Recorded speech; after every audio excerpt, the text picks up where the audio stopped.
Okay, good morning students. આજનો આપણો topic છે વિદ્યુત ઋણતા. વિદ્યુત ઋણતા. વિદ્યુત ઋણતાને આપણે જો જોઈએ તો ખાસ કરીને જે રાસાયણિક સંયોજન છે, બરાબર. તો પહેલાં આપણે એની વ્યાખ્યા લખીએ કે રાસાયણિક સંયોજનમાં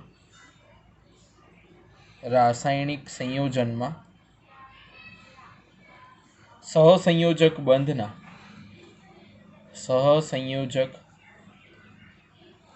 બંધના ઇલેક્ટ્રોન યુગ્મને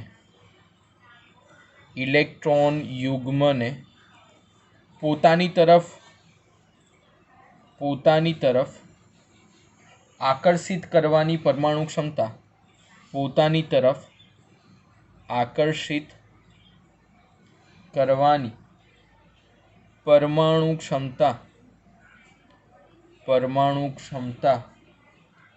ના માપનને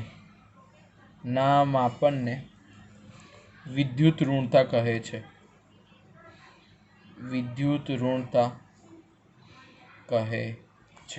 એટલે વિદ્યુત ઋણતા શું થાય, હું જો તમને સમજાવું તો ધારો કે એક હાઇડ્રોજન છે. હાઇડ્રોજન પાસે કેટલો ઇલેક્ટ્રોન છે? 1. અને જો તમે સીએલની વાત કરો તો સીએલનો નંબર શું? 17. તો 17ના હિસાબે શું થાય? 2, 8 અને 7 થાય. તો 2, 8, 7 હિસાબે છેલ્લામાં કેટલા ઇલેક્ટ્રોન હોય? 7 ઇલેક્ટ્રોન રહેલા હોય. તો 7 ઇલેક્ટ્રોન પ્રમાણે આપણે ક્લોરીનને દર્શાવી કે ભાઈ અહીંયા 7 ઇલેક્ટ્રોન છે, બરાબર. 1, 2, 3, 4, 5, 6, 7 એવી રીતના ટોટલ 7 ઇલેક્ટ્રોન એમાં જોઈ શકીએ છીએ. હવે આ 7 ઇલેક્ટ્રોન પૈકી પહેલો ઇલેક્ટ્રોન આની સાથે શેર કરીએ છીએ, એટલે આ બંને વચ્ચે બંધ બનશે અને હાઇડ્રોજન આ ઇલેક્ટ્રોનને શેર કરે છે, બરાબર. તો અહીંયા જે ઇલેક્ટ્રોનનું એકબીજા સાથે શેરિંગ છે, હાઇડ્રોજન એનો ઇલેક્ટ્રોન ક્લોરીન સાથે શેર કરે છે અને ક્લોરીન જે એનો ઇલેક્ટ્રોન છે હાઇડ્રોજન સાથે શેર કરે છે, બરાબર. તો અહીંયા જ્યારે ઇલેક્ટ્રોન જે શેરિંગ કરવાની જે એ લોકોની ક્રિયા છે એમાં ઇલેક્ટ્રોન જે છે એ ક્લોરીન તરફ વધારે આકર્ષાયેલો હશે. આ ઇલેક્ટ્રોન જે છે એ ક્લોરીન તરફ વધારે આકર્ષાયેલો હશે, જેના કારણે ઇલેક્ટ્રોન કોની તરફ વધારે ખેંચાયેલો હશે? ઇલેક્ટ્રોન એ ક્લોરીનની તરફ વધારે આકર્ષણથી જોડાયેલો હશે. એટલે ઇલેક્ટ્રોન જે છે ક્લોરીન તરફ વધારે આકર્ષાયેલો હશે, જેને કારણે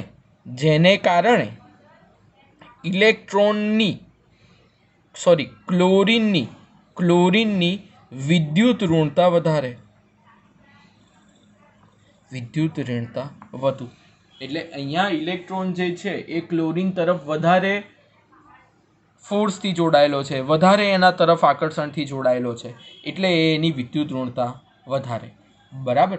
જસ્ટ લાઈક બીજું એક્ઝામ્પલ પણ લઈ શકો પાણીનું. શેનું લઈ શકો? પાણીનું. પાણી એટલે શું? H2O. એટલે ઓક્સિજનની તરફ કેટલા હાઇડ્રોજન જોડાયેલા હોય?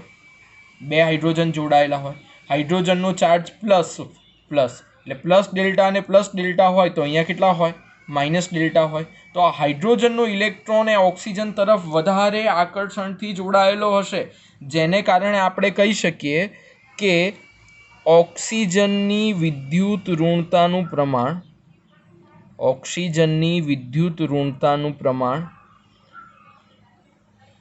વધુ છે.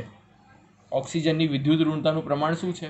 વધારે છે, બરાબર. તો આને કહેવામાં આવે વિદ્યુત ઋણતા. હવે આ વિદ્યુત ઋણતા કોઈ પણ તત્વ માટે અચળ હોતી નથી. તો એની પછીનો પોઈન્ટ લખીએ કે વિદ્યુત ઋણતા એ કોઈ પણ તત્વ માટે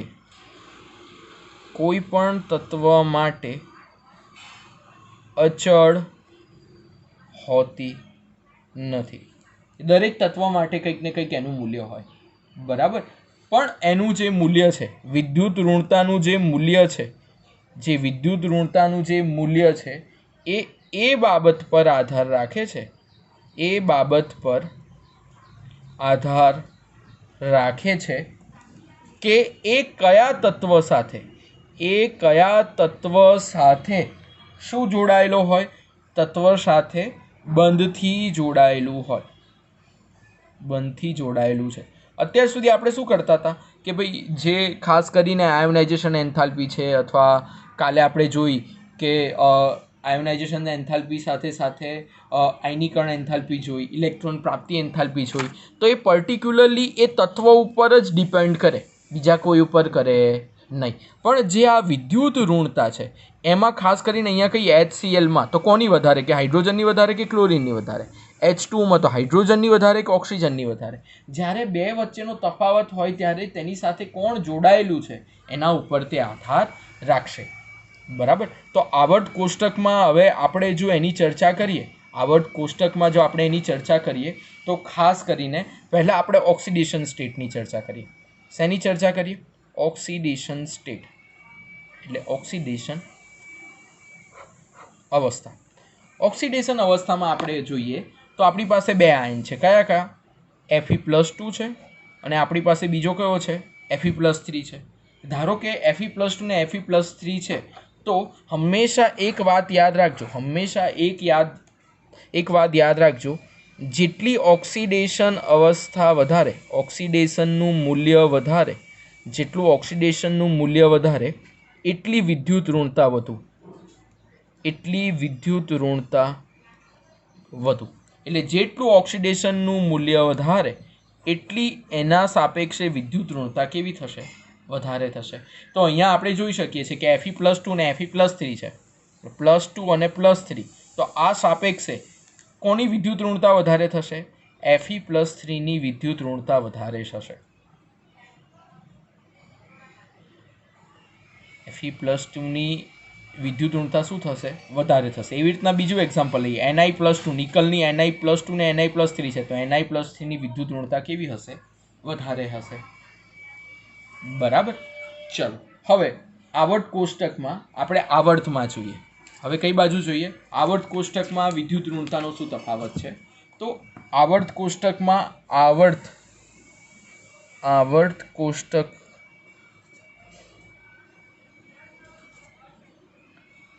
આવર્તમાં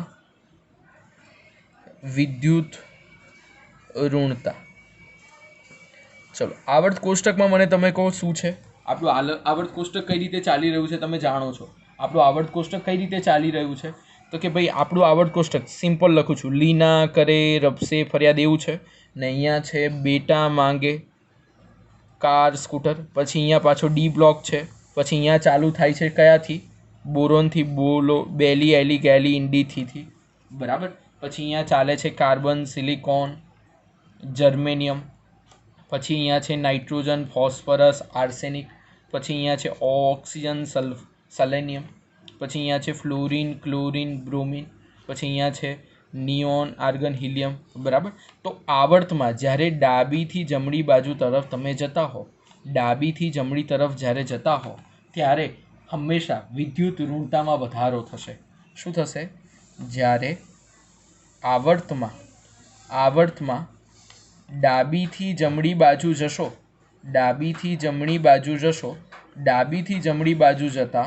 વિદ્યુત ઋણતામાં વધારો થશે.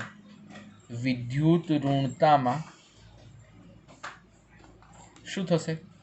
વધારો. એટલે તમે જોઈ શકો છો કે ભાઈ જે આ લિથિયમ છે, તો લિથિયમની વિદ્યુત ઋણતા ઓછી હશે. ધીમે ધીમે વિદ્યુત ઋણતા તમે ડાબીથી જમણી બાજુ જાઓ એમ વિદ્યુત ઋણતામાં શું થાય છે? વધારો થાય છે. અને વિદ્યુત ઋણતામાં જો વધારો થતો હોય તો લિથિયમથી જતાં સૌથી વધારે વિદ્યુત ઋણતા કોની આવશે? ફ્લોરિનની આવશે. કારણ કે હિલિયમ, નિયોન, આર્ગન, ક્રિપ્ટોન એ તો કયા છે? ઉમદા વાયુઓ છે, એટલે એની આપણે ચર્ચા કરવાની નથી. એટલે ડાબેથી જમણી બાજુ જશો એમ વિદ્યુત ઋણતા વધશે, એટલે સૌથી વધારે વિદ્યુત ઋણતા ફ્લોરિનની આવશે. આવર્તની વાત કરું છું. બરાબર. હવે નેક્સ્ટ આપણે જોવાનું છે સમૂહમાં વિદ્યુત ઋણતામાં શું ફેરફાર જોવા મળે છે. તો સમૂહની જો આપણે ચર્ચા કરીએ તો સમૂહમાં આપણે ક્યાં જવાનું? ઉપરથી નીચે જવાનું. સમૂહમાં આપણે ક્યાં જવાનું? ઉપરથી નીચે. સમૂહમાં જ્યારે આપણે ઉપરથી નીચે લીના કરે રબસે ફરિયાદ આવું છે, તો ઉપરથી જ્યારે નીચે જાઓ ત્યારે વિદ્યુત ઋણતામાં ઘટાડો થશે. ઉપરથી નીચે જતા વિદ્યુત ઋણતામાં શું થશે? ઘટાડો થશે. એટલે સીઝિયમમાં વિદ્યુત ઋણતા કેવી હશે? વિદ્યુત ઋણતા ઓછી. તો આના પરથી એવું કહી શકાય કે સીઝિયમ આખા આવર્ત કોષ્ટકમાં સૌથી ઓછું વિદ્યુત ઋણ અને ફ્લોરિન સૌથી વધારે વિદ્યુત ઋણ. તો આપણે એવું કહી શકીએ કે આવર્ત કોષ્ટકમાં ફ્લોરિન એટલે કે એફ ની વિદ્યુત ઋણતા સૌથી વધારે હશે.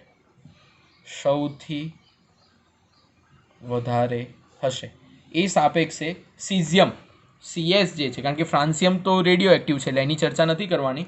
તો સીઝિયમની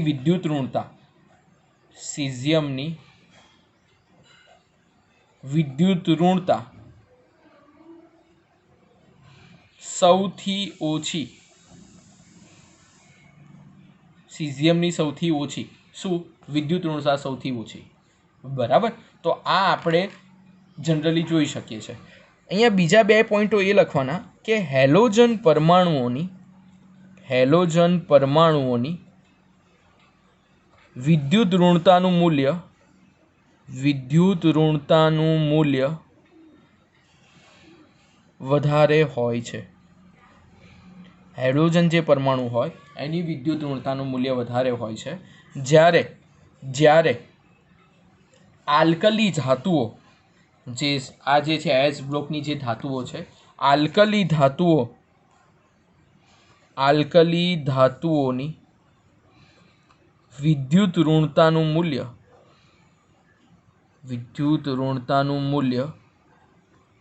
ઓછું હોય છે.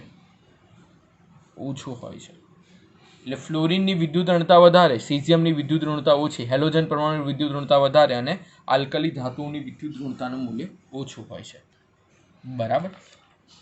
હવે આ હિસાબે આપણે જોવા જઈએ તો જે મેં તમને ડાબેથી જમણી બતાવ્યું એ તરફ આપણે સંયોજકતા કક્ષાની પણ વાત કરી શકીએ. બરાબર. હવે આયનીકરણ એન્થાલ્પીની વેલ્યુની આપણે ચર્ચા ઓલરેડી કરી ચૂક્યા છે, તો હવે એ કરવાની જરૂર નથી. બરાબર. હવે આ તો થઈ આપણી ઇલેક્ટ્રોન જે છે એ ગુમાવે, જ્યારે કોઈ પણ ઇલેક્ટ્રોન જે છે એની તરફ આકર્ષાયેલો હોય એટલે એને વિદ્યુત ઋણતા કહી શકાય. બરાબર. એટલે અહીંયા એક વાત પણ હંમેશા ધ્યાન રાખવા જેવી છે કે જ્યારે આવર્ત કોષ્ટકમાં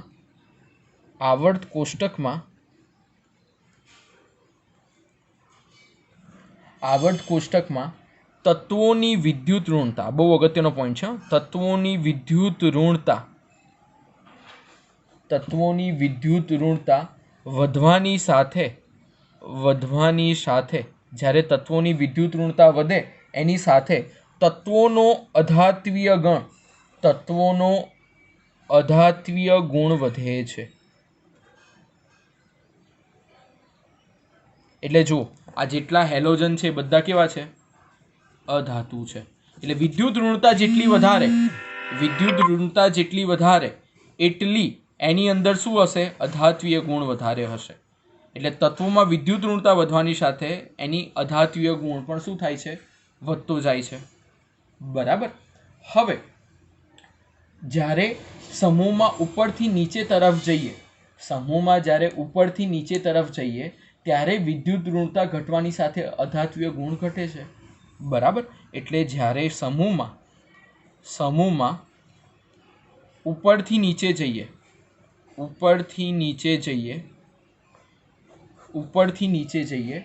એમ તત્વોની વિદ્યુત ઋણતા ઘટે છે. તમે જાણો છો તત્વોની વિદ્યુત ઋણતા ઘટે છે અને તત્વોની જો વિદ્યુત ઋણતા ઘટે તો તેમાં શું છે? અધાત્વીય ગુણધર્મ ઘટે. એટલે એની સામે શું થાય? ધાત્વીય ગુણધર્મ વધે છે. એટલે બે વસ્તુ થઈ શકે, ક્યાં તો ઘટતું હોય ત્યાં તો વધતું હોય. એટલે વિદ્યુત ઋણતામાં તમારે આટલા પોઈન્ટ દરેકે દરેક વ્યવસ્થિત રીતે તારવવાના. બરાબર. હવે તમને સંયોજકતા અને ઓક્સિડેશન અવસ્થાની એક આવર્તિતીનું એક વસ્તુ મારે સમજાવવાની છે. તો આપણે અહીંયા શું સમજવાનું છે કે ભાઈ સંયોજકતા અથવા ઓક્સિડેશન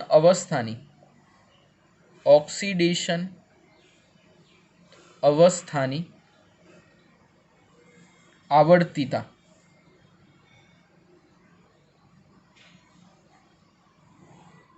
તો સંયોજકતા અથવા ઓક્સિડેશન અવસ્થાની આવર્તિતા માટે આપણે જોઈએ તો આપણને ખબર છે શું કે જે પહેલા નંબરનું જે સમૂહ છે, આપણે જનરલી પહેલા નંબરનો સમૂહ, બીજા નંબરનો સમૂહ, 13મા નંબરનો સમૂહ, 14મા નંબરનો સમૂહ, 15મા નંબરનો સમૂહ, 16મા નંબરનો સમૂહ, 17મા નંબરનો સમૂહ ને 18 નંબરના સમૂહની જો ચર્ચા કરીએ તો પહેલા નંબરના સમૂહની જે ઇલેક્ટ્રોનની રચના છે એ શું છે?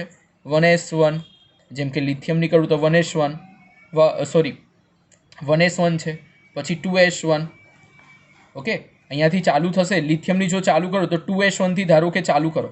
જનરલી આપણે આ 1ની જે ઇલેક્ટ્રોનની રચના હોય ns1 હોય, 2ની જે ઇલેક્ટ્રોનની રચના હોય ns2 હોય, 13ની જે ઇલેક્ટ્રોનની રચના હોય ns2np1 હોય, આની જે રચના હોય ns2np2 હોય. બરાબર, આવી રીતના આની શું થતી જાય np3 np4 એવી રીતના ns2 np3 ns2 np4 એવી વધતી જાય. તો આની જો પહેલાની ઓક્સિડેશન અવસ્થા જોઈએ તો પહેલો ઇલેક્ટ્રોન શું કરશે? એ ગુમાવી દેશે, એટલે એની સંયોજકતા શું આવશે? 1. અહીંયા બંને ઇલેક્ટ્રોન ગુમાવી દેશે તો આની સંયોજકતા શું આવશે? +2. અહીંયા 2 અને 1 ત્રણે ઇલેક્ટ્રોન ગુમાવી દેશે એટલે એની સંયોજકતા આવશે 3. અહીંયા 2 અને 2 ટોટલ 4 ઇલેક્ટ્રોન ગુમાવશે એટલે આવશે 4. હવે અહીંયા જો ns2 np3 છે તો પહેલા 3 ઇલેક્ટ્રોન ગુમાવે તો એની ઓક્સિડેશન અવસ્થા આવે 3 અને 3 ને 2 ના હિસાબે આવે ઓક્સિડેશન અવસ્થા 5. પછી અહીંયા જઈએ તો ns2 np4 જોઈએ તો અહીંયા શું થશે? 4 ને 2 6 ઇલેક્ટ્રોન ગુમાશે.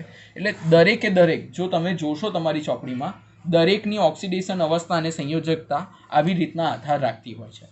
બરાબર, એટલે તમે આ રિલેટેડના જે અમુક એક્સ્ટ્રા ન્યુમેરિકલ કરશો ત્યારે ઓટોમેટિકલી તમને એ સમજાઈ જશે. હવે મારે થોડું ચોપડીમાંથી સમજાવવાનું છે એ હું તમને વિડીયો 2માં ચોપડીમાંથી સમજાવું છું. બરાબર, ચાલો, થેન્ક યુ.